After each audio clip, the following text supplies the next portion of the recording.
Welcome to the Three Musketeers, the sibling podcast that understands your Disney addiction. I'm Jared. I'm Amanda. I'm Emily. On this episode, we're going to be talking about Port Orleans Riverside. But first, let's get into some trivia. Are you guys ready to play? Yeah. Absolutely. All right. What snack was invented at Disneyland restaurant? Is it cheese-filled soft pretzel, Cheetos, Doritos, or Fritos? You I said feel like I know this. I don't think that I do. You said it was actually invented at Disneyland? It was invented at Disneyland. Meaning this snack did not exist before Disneyland. I know I've narrowed it down to two, and I know for a fact it's one of the two. So how about I choose one and you choose the other, Em? Well, which That's two did a you narrow it terrible down to? idea. I know it is not the cheese-filled pretzel or whatever that Yeah, was. I don't think so either. It is not Fritos. It is definitely either Doritos or Cheetos, but I can't remember which one. Wow, this is a fact that I have never heard before, I can honestly say. I'm fairly confident that it's Doritos. It's just a feeling, or you've heard it. I've heard it before, but it's been a little while. I know it's one of those two. I just can't wrap my head around such staple chips being invented at Disneyland. But I know it's not a cheese-filled pretzel. I mean, I'm assuming it's not a cheese-filled pretzel. It's not. It is definitely not that, and it is definitely not Fritos. I know for a fact it is either Cheetos or Cheese Doritos. I mean, they do have the pepper jack stuffed pretzels. Okay, it's not that one. Okay. All of a sudden, I started feeling like it's Cheetos. Because for some reason, I know that I'm completely off, but I feel like Cheetos were invented on accident whenever something fell into the fryer and overcooked. I'm probably not thinking of a Cheeto, and it created a Cheeto. I'm probably not thinking a Cheeto, but it created a Cheeto. This could have, yeah, I'm totally off base, but... Yes, whatever it was an accident. Yeah. I remember whatever was created was an accident. I'll go with Cheeto, you go with Dorito if that's what you're feeling, and then maybe we have a chance. That's We a do. terrible 50-50. idea. I'm going to need you guys. One of those is right. Okay, listen. I'm going to tell you this. One of those two that Amanda picked It's out right. is correct. I know. I'm going to need you guys to narrow it down to No. one answer. Yes. Mm-mm. No. Yes, because at in this my point it's a heart- 50-50. No, because in my heart, I believe that it's Cheetos. But what if in Amanda's heart she believes it's Doritos? Then we I need to do stay really true think to our it's Doritos. answer. I Exactly. need you It's both Doritos. to convince No. the other that yours is correct. No, you see what my argument is, so. I'm probably thinking of something that's not Cheetos, but it's Cheetos. I just feel like something fell into the fryer, it got overcooked, and then they coated it in cheese and it became a Cheeto. Amanda, how do you feel about that? Like I said, I do remember it being an accident, but I don't remember it being a Cheeto. I'm trying to think of I'll give you a how it hint. could have been an accident. I'll give you a hint. This was not done on accident. Oh, shoot. Okay, so my Cheeto thing, I'll go with Doritos. I'll just agree with Amanda.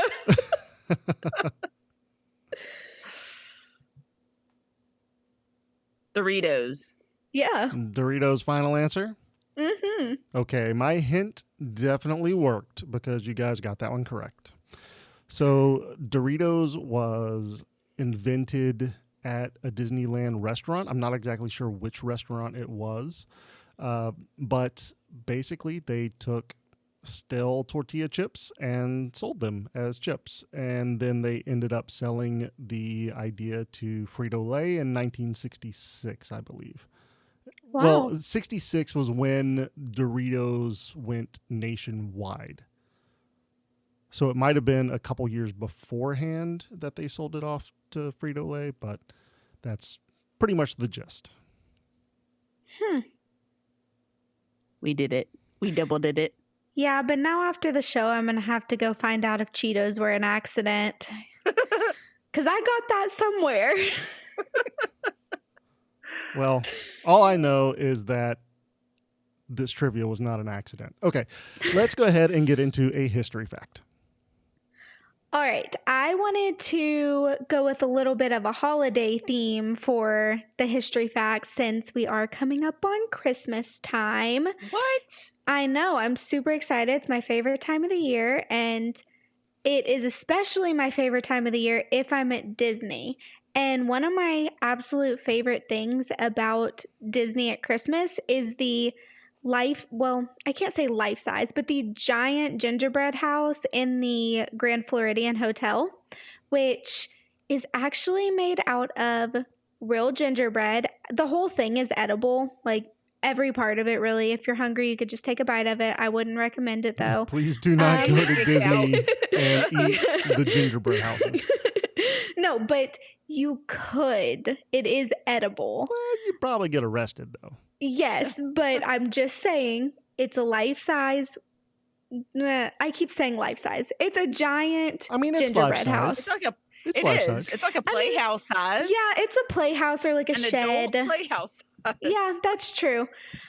It's actually also a bake shop. So you can buy normal sized gingerbread and baked goods from inside of the shop, which is just another really neat thing that it's like a functioning gingerbread house. It's not just for looks.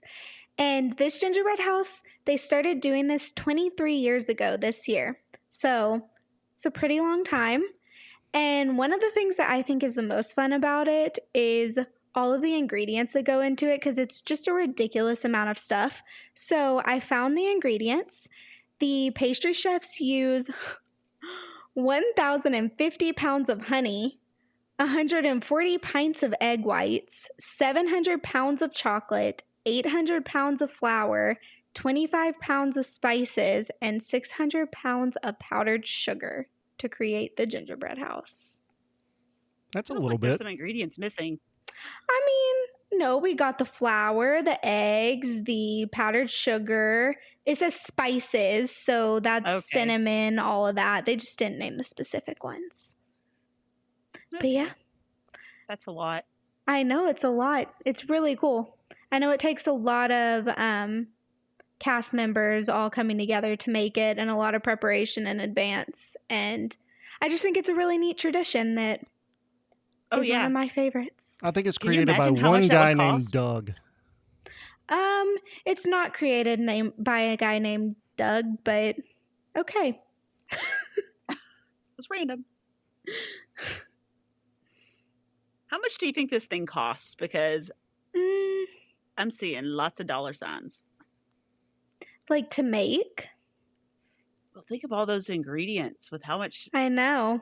food is costing these days. That's a crazy amount of money. I know, a lot. And then on top of that, they're making so many gingerbread men to sell on the inside of it. So, Yeah. yeah, it's a lot of gingerbread. Crazy. I'm going to go out on a limb and say they make more money selling the gingerbread men than they actually do to make the gingerbread house. Yeah, probably. I mean, they're buying in like extra large bulk. Yeah. They're like, just bring the whole ship here and just drop it Yeah. right here. I can't even imagine. No, me either. It's crazy. It's really cool, though. I'm guessing it's not all at once either, though, because I know they start making it like in July or August, I want to say. So Yeah. it takes a long time to make all that gingerbread. It does. they It may takes a not- lot of prep.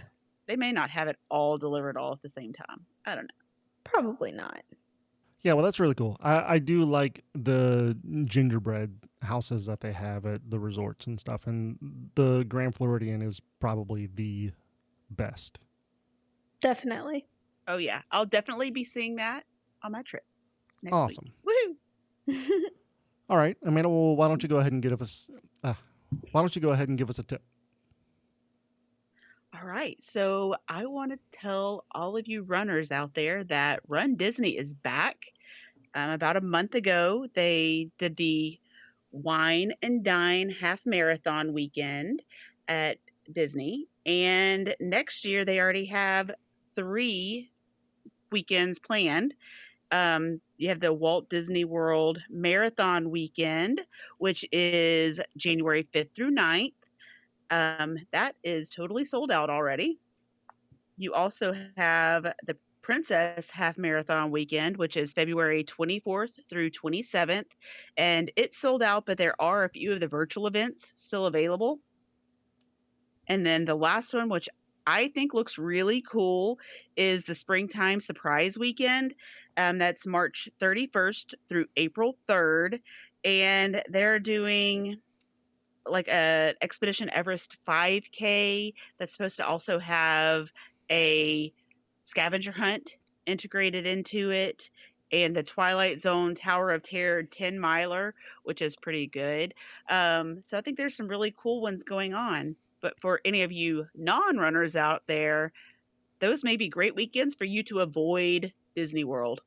Do not go because it's going to be really crowded. So my tip this week is go have a lot of fun at Disney if you're a runner those weekends. And if you're not, just stay away.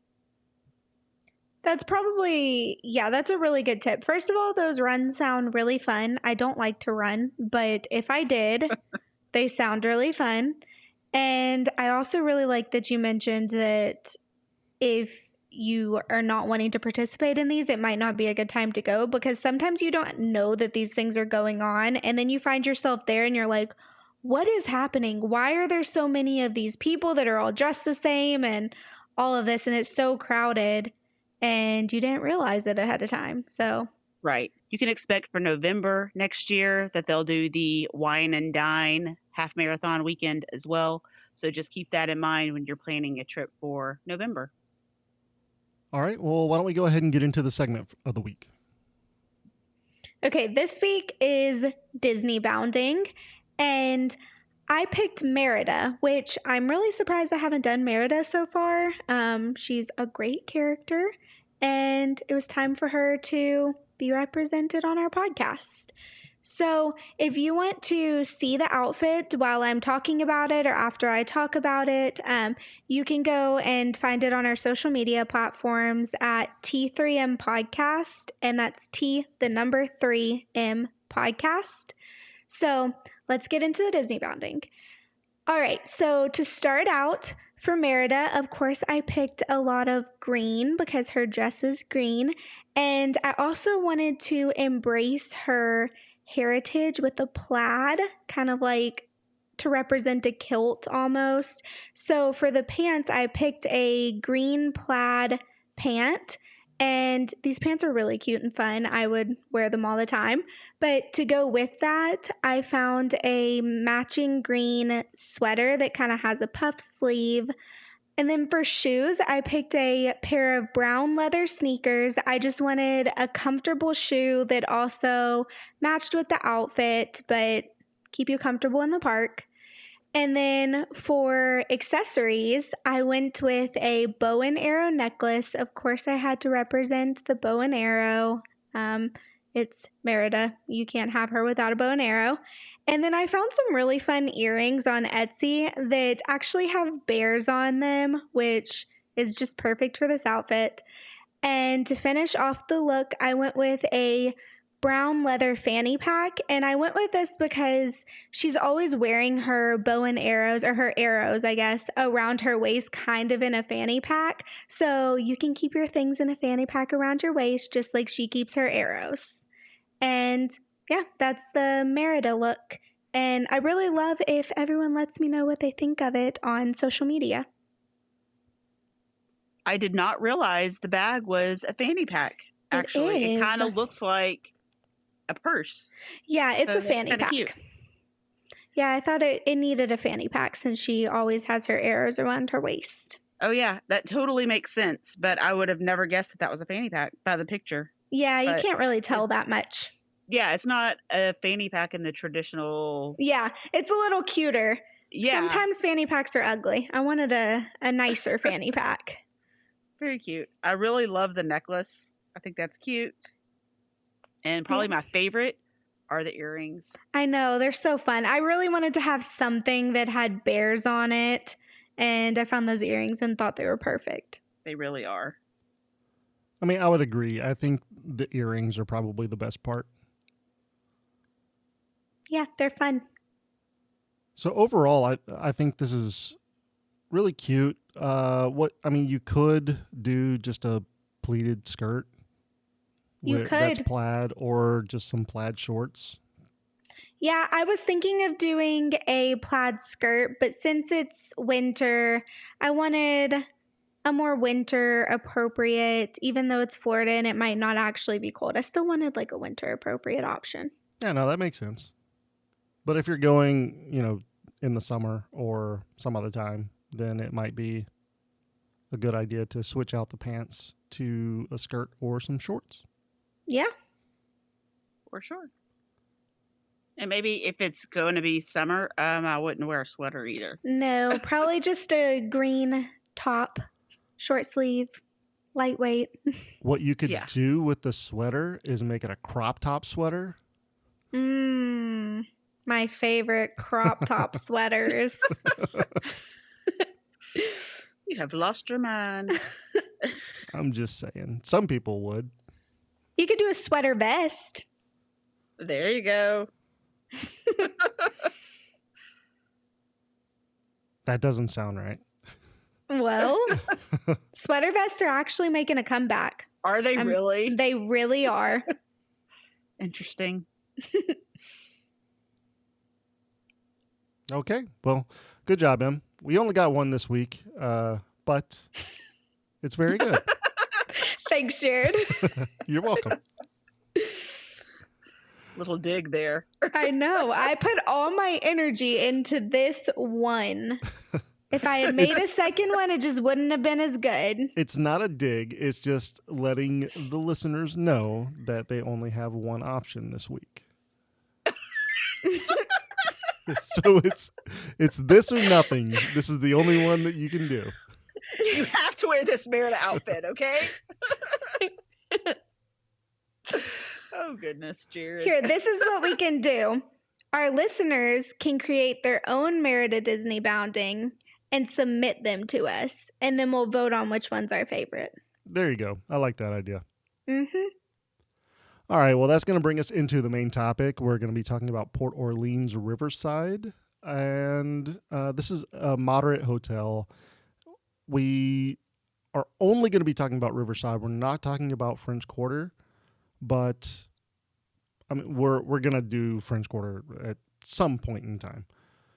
Okay, so Port Orleans Riverside opened up in 1992, February 2nd to be exact, but it didn't open up as Port Orleans Riverside. Do you guys know what it opened up as? Port Orleans? I don't know.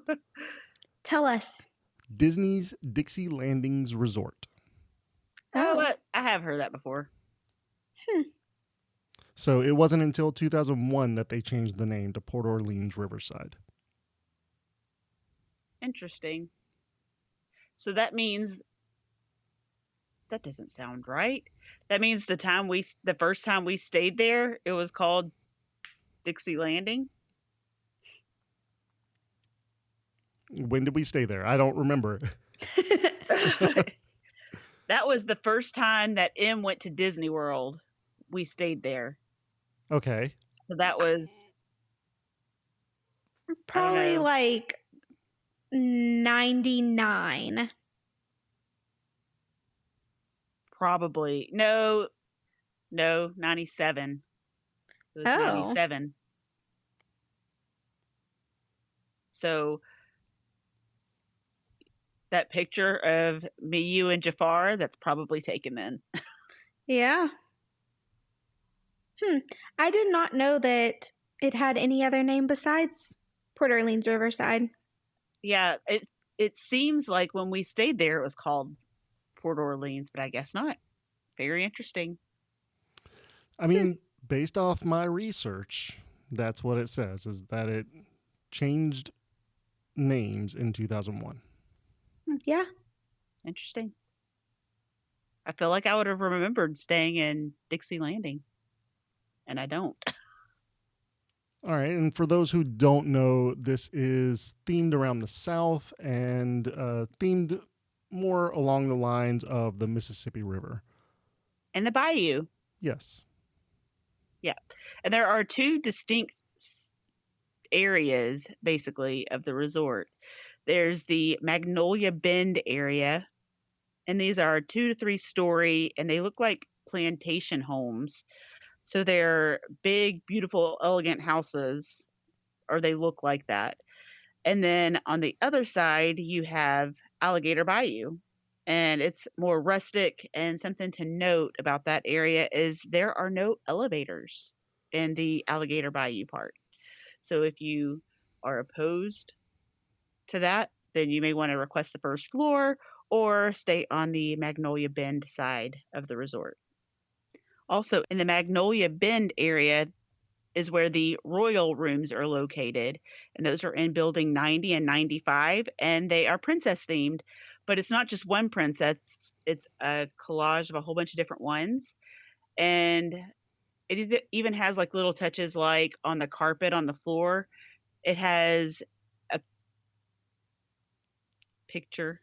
It's not really a picture, but the design of it makes it look like magic carpet from Aladdin. Yeah, and I also saw that the water faucets are gold and they look like the genie's lamp. Yeah, it's really cool. Um, Honestly, with the resort that is Port Orleans, that it's Mississippi Bayou type, I'm really surprised they haven't turned it into like Tiana themed rooms. Me too, and I have heard that these rooms are getting a bit more outdated, not like super outdated, but just to where they kind of are going to need a refurb in the near-ish future, and I would be surprised if they didn't turn them into Princess and the Frog rooms. I think that they should. Like it's kind of a no-brainer. Yeah. I would think that would be more for French Quarter Well, than Riverside. I mean, I can see that, but French Quarter has a totally different feel, and it's yeah. more like Mardi Gras. Yeah, I think for Riverside, because they're going with the more like kind of elegant theming, I feel like the princess rooms fit better there. But I also know that the themed royal guest rooms are a little bit more expensive than the standard rooms, so just keep that in mind. I don't think they're like crazy expensive compared to the regular rooms, but they are a bit more. Yeah.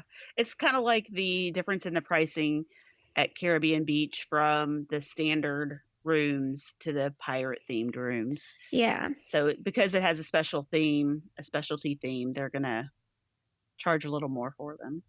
Yeah, and a little off topic, but I love that the resorts do the normal standard rooms or the themed rooms, but they don't just push the theme rooms onto you. Like you get to pick if you want to be very themed or just have like a regular room. And I like that.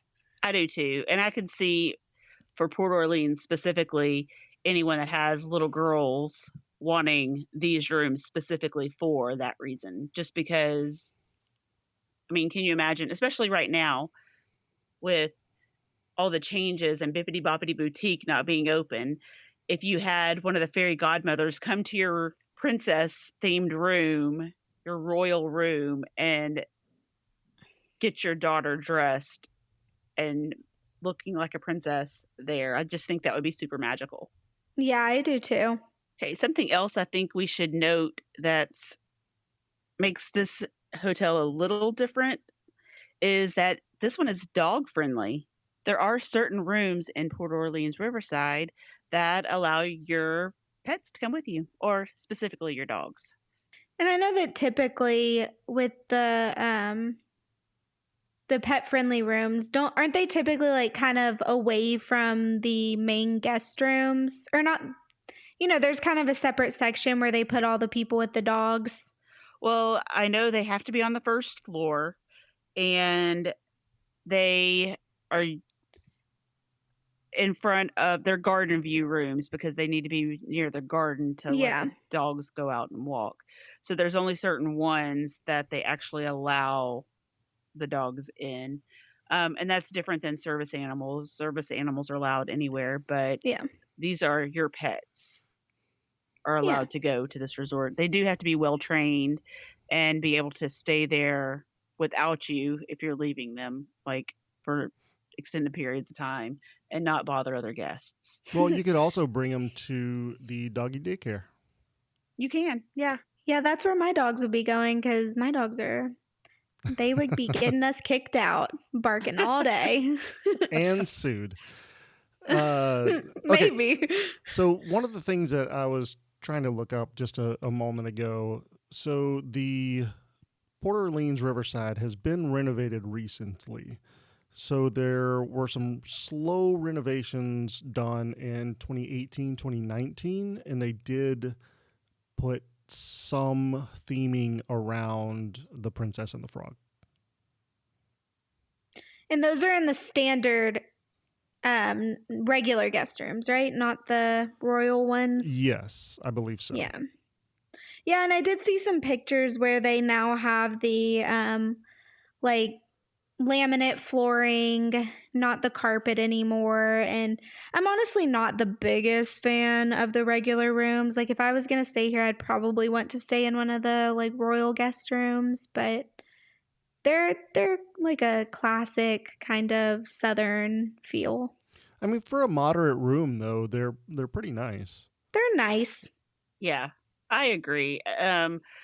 I personally like this resort better than like Caribbean Beach just because it is smaller and a little more easy to get around, which makes it nice. They only have 4 bus stops, where I'm pretty sure Caribbean Beach has like 8.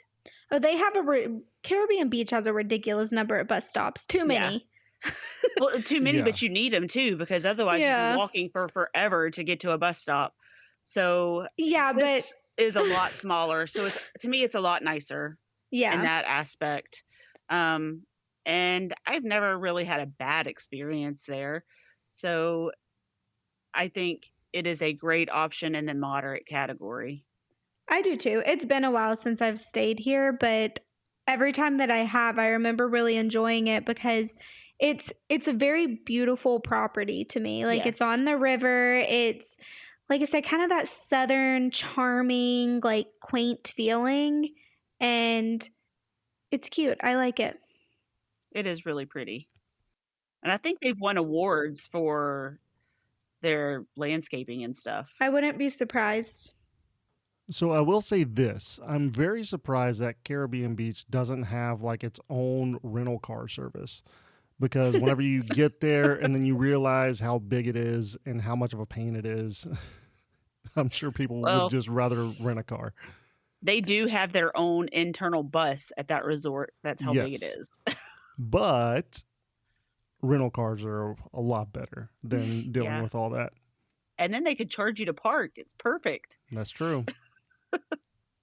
All right. So one of the things I did want to bring up is that you saw a lot of the hotels and resorts close down because of the pandemic, but this one actually just recently opened back up. Yes, it was closed for a long time, but it was being used. I don't remember exactly what it was being used for, but it was being used while it was closed. Yeah, so it opened up October 14th of this year. So not that long ago. So speaking of transportation at this resort, the Sassagoula River runs through the resort and provides transportation to Port Orleans French Quarter. It also goes to the Disney Springs Marketplace in Westside. Yeah, that's what I was going to say. It also goes to Disney Springs, which I think is really cool. It's Yeah. in a easy transportation, avoid the bus. You can go get dinner, go shopping, whatever. Does this also stop at Old Key West? Because I know people were really upset Old Key West was open, but the boat wasn't. But it came back when Port Orleans opened back up. So I'm wondering if it makes a stop there too. It is possible. I didn't see that it had a direct line between those two, but I mean, it could. Okay.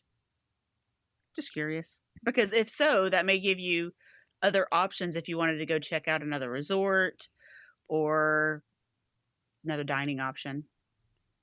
Something to think about. Yeah. Very true. Speaking of dining options, they do have a table service available at the resort. That is Boat Rights, and it's about to open back up on December 14th. Reservations can be made starting December 2nd. And they have like Cajun type food there, which is pretty cool. Yeah, I would expect that. There's also a couple other places for dining or bar services. So you have obviously the Boat Rights Dining Hall. They have dinner. You have the Muddy Rivers bar service and the River Roost bar service. But there's also the Riverside Mill Food Court, which has a lot of different options. You have breakfast, lunch, and dinner that's served there. I think this is actually one of the better food courts at resorts because they have lots of options. Yeah, I remember always liking it. And I know they also try to throw in some like Cajun inspired quick service options. Yeah, so they have stuff that's not found at other places just to give you a little more variety. Something else you could do is go over to French Quarter and enjoy their dining menus as well. Beignets. You Yes, can enjoy beignets. you can. They aren't as good as like Cafe du Monde or Coffee Call, but No, but they're still they are still beignets. they are beignets. And people are super thrilled that they are finally back. I bet. So I was going to ask, have either of you ever eaten at the table service Boat Rights? No, but I'm very interested and I wish it was going to be open earlier so that we could actually possibly go. Yeah, I wonder if like cuz they have been closed for such a long time. I wonder if they're revamping it all, like if they've done any menu changes, things like that because I've heard in the past, like it's been a while since I've heard anything, but in the past I had not heard great things about it. But Really? yeah, but they've been closed for so long now. I really wonder. I bet They they're going to could. come back with new options and They kind could. of, And it could be a totally new chef at this point. yeah, I mean, it's been a long time. I know it's been a So while. it could be totally different. It You're right. could also be one of two things. Either A, people aren't accustomed to the more Cajun palate, or Yeah, B, people are way too accustomed to the Cajun palate. it could go either way because that's a very good point. Because if you put like one of us who's used to Southern Cajun food in there, we might be pretty critical. But if you Yes. put someone picky in there and give them Cajun food, they might not know what's going on. Yeah. But like looking at their menu, they have jambalaya, Yum, um, yeah, shrimp and grits, yum. Ooh, my favorite. um, an all you care to eat chef's platter that has ribs, Nashville hot chicken, smoked sausage, barbecue beef brisket with mashed potatoes, macaroni and cheese, street corn, and green beans. Yes, please. That's an assortment. It is.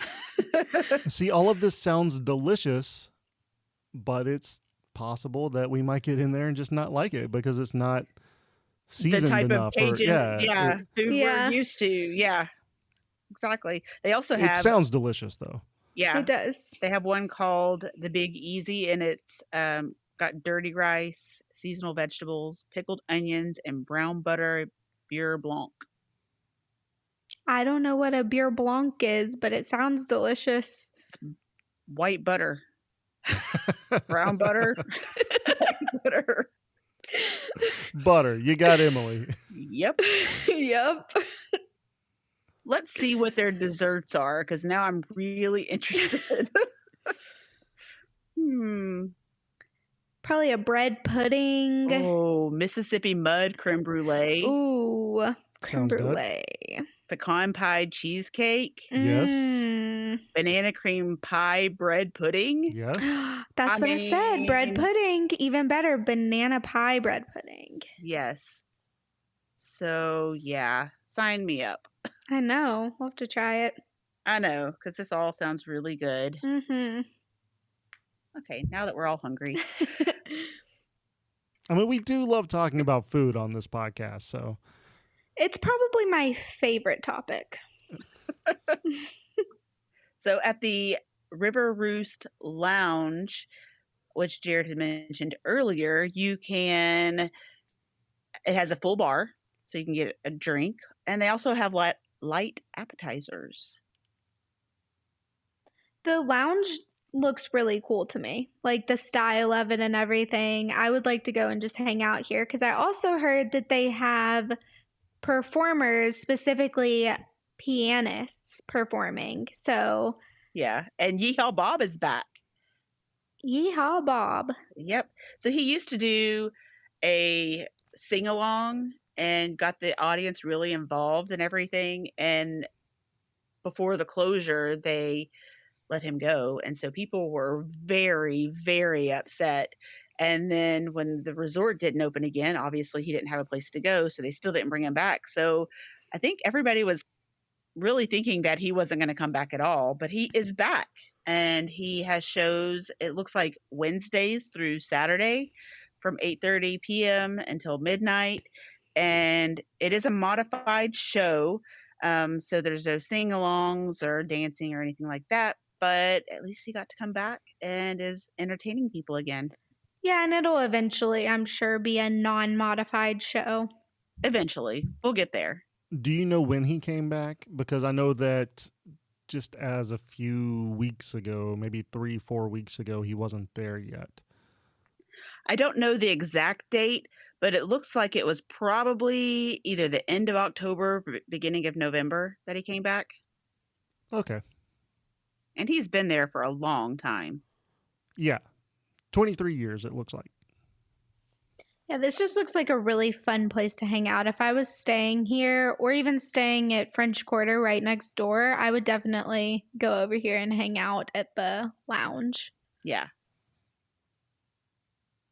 We really need more Disney time and more downtime at Disney Yeah. to enjoy all the extra little things that we don't ever do because we're always at the parks. So other things we could enjoy if we were, hanging out at the resort are the pools. So there is a main pool. It's called the Old Man Island. It's a large pool. It has a hot tub and a kiddie pool, a wading pool, and a water slide. And it's in a neutral area between all the different sections of the resort. And then there are also 5 other pools scattered throughout the resort, specifically in those sections. They just aren't themed. Yeah, there's a lot of pools at this resort, and I like that the main pool, the Old Man Island, is really, really big. So I feel like even if the resort is crowded, it's still going to feel like there's enough space. And then on top of that, if you want like a way less crowded experience, you just go to one of the 5 other pools and there's probably going to be barely anyone there. Yeah, those are probably more like quiet pools. Yeah. I mean, they aren't designated as quiet pools, but probably most of the people with kids are going to go to the main pool where they have the kiddie area and the slide. Yeah. So you will probably have a lot quieter with a lot less kids in those areas. I do feel like we have to put a disclaimer that the river is not a pool. No, you do not want to go in the river. There are too many critters in there. Don't do that. Yeah, I don't think you should swim in Florida rivers. No, please don't. Another thing that's over by that main pool is a play area for the kids. So, like a playground type place. So that's a good place to let them run around, blow off some steam, especially if you're not going to the park that day. Maybe it's your day you get there, you know. Yeah. Other things you can do, rent a bicycle or a Surrey bike. There is a running trail. And you can also do a 2-hour guided fishing trip. And I'm not 100% sure that that's come back yet, but it is something that they can do there. It sounds like something that probably hasn't come back yet, but that is pretty interesting. I mean, that's almost like going for a day of golf. Yeah. And golf is open again, and I don't know that it ever closed. I'm not sure. But I know they're doing a lot of the other boat excursions, so I don't know why this one wouldn't be back. I don't know. It's worth looking into if you're interested in fishing. Yeah. Yeah, I think it'd be fun. Yeah. They also have an arcade. Oh, for the teenagers. Mm-hmm. Or the adults that still like arcades. That's fair. For anyone of any age. Exactly. I just think that like at Disney, the younger kids wouldn't necessarily want to go to the arcade because there's just way too much Disney stuff to do. The adults are going to be with the younger kids, so they're not going to really have a whole lot of time in the arcade. But the teenagers are going to be like, oh yeah, this is my jam. I'm just telling you, know. There are people who don't have children. That's true. I'm telling you, whenever my husband and I took a trip to Disney by ourselves, we definitely went to the arcade. Yeah, but you're teenagers. Okay. In Jared's mind, you will always be a teenager. You can be 60 years old and you will be a teenager. Well, I'm not close to 60, but... I'm not saying you are. I'm just saying you could be, and you would still think of you as a teenager. 60 teen. One of the things that most of the Disney resorts I feel like do, but I still think it's really cool and it's a fun thing to mention for people who don't know, are the movies under the stars. And they'll have different movies playing different nights of the week. And I think especially at a resort like this that has such a pretty outdoor area, the movies under the stars would be really cool here. Yes, I agree. And hopefully they don't have it near the river. Yeah, I'm sure it's a safe distance. They also do campfires. Oh, that's cool. Yeah. I think it's probably at the main pool. That's usually where they have it most of the resorts. So that would be my guess, is that it's at Old Man Island, and that you could sit there and be in the pool or the hot tub and watch the movie. Yeah. So we definitely need to go back and spend some time in Port Orleans. I know. It's such a neat hotel. Like, I really think it's kind of underrated and really pretty. And I'd stay here again. It's been a really long time, too. I haven't seen the refurbished rooms. Like, it's long overdue. It is. I mean, I think the last time I stayed there was probably around 10 years ago, would be my guess. I think it's been even longer. I think it was when we went with you. Yeah. And that was definitely more than 10 years ago. It was probably like 60. 13. I would say 13 years ago. Yeah. 12. Maybe 12. No, it can't be that long. Yeah, I promise it was. I can tell you right now, I was a freshman in high school. I think it was 11 years. I was a freshman, though. I mean, 12, 11, those are just so far Something like apart. that. Yeah. Mm-hmm. So I was close when I said 10 years. Yeah. I was close. It's been a while, though. It has been a while. So we definitely need to go back and revisit. And there are a lot of people who love this resort and were like waiting for it to open again. I know there were people who were not going back until Port Orleans opened again. So there really is big love for this resort. Would you say it's your favorite moderate resort? I have only stayed in 2 moderate resorts so far. I've stayed in Really? Caribbean Beach and Port Orleans Riverside. I do really like Port Orleans more than Caribbean Beach. Now that they opened the tower at Coronado Springs, I think that would probably be my favorite. But You haven't stayed at French Quarter? I have not stayed at French Quarter. Nope. Hmm. I've been over there, but I haven't stayed there. I've stayed at French Quarter, Caribbean Beach, Riverside, and Coronado Springs. So you stayed at all 4 I've of them. stayed at all of them, but it's been a really long time for both of the French Quarter and Riverside. But I really think that Coronado Springs is my favorite. But I need to go back and stay at them again. But the most recent ones I've stayed at are Coronado Springs and Caribbean Beach. Yeah, in Coronado Springs, the tower part is almost like a moderate plus. It has the feel of a deluxe resort, but it's a moderate. So yeah, it looks really nice. And we just stayed at the normal Coronado Springs and I really enjoyed it. Yeah, and that's one that a lot of people don't enjoy as much. So that's really interesting that's one of your favorites. I like them all, though, because I honestly liked Caribbean Beach a lot, too. The only reason I feel like we had points against it is because of all the construction. Like, we had breakfast every morning in a tent. So, yeah, it was interesting, but the transportation was bad. Yeah. And when we stayed there, we were at the last stop.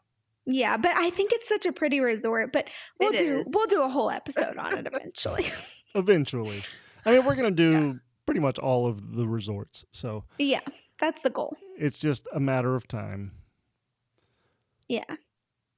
All right, well, that's going to bring us into mousekeeping. We want to promote our YouTube, which you can find at bit.ly/T3M YouTube. That's all lowercase. And that link again is bit.ly/T3M YouTube. On there, you're going to see our live episodes. We do live episodes every other Thursday when we're not doing the podcast. So definitely come and join us with those. And you can leave us some comments and interact with us, and we'll have a really good time. We want to promote our social media accounts. You can find them all at T3M Podcast, and that's on every social media. That's Facebook, Twitter, Instagram, and TikTok. We always talk about leaving us a 5-star written review on Apple Podcast, and we really do appreciate those. Keep sending those in. When you do that, we will actually read them on an upcoming episode. But if you don't want to leave a 5-star written review, then you can just tell your friends and family to listen to our podcast, and we would really appreciate that. I'd love to plan your next magical getaway, whether you're looking for a Disney vacation, Universal vacation, all-inclusive resort, international destination, or a cruise. I'm here to help. Contact me when you're ready for your free, no obligation quote. And don't forget that my services are complimentary. You can find me on Facebook at Amanda.hollis, Capture the Magic Vacations, or you can send me an email at amanda.hollis@capturethemagicvacations.com. You can find my contact information in the show notes. Join us for our next episode releasing Thursday, the 16th of December. Be sure you're subscribed to the show so that you're updated when a new episode comes out every other Thursday. Okay, that's going to do it for this episode. Thank you all for listening. You can also be a part of the magic by following the show at T3M Podcast on all social media platforms. That's T3M Podcast. Leave us a 5-star written review and we'll read it on an upcoming episode. If you have an announcement that you would like to have on the show or just want to reach out to us, you can send us an email at t3mpodcast@gmail.com. Have a zippity-doo-dah day. See you real soon.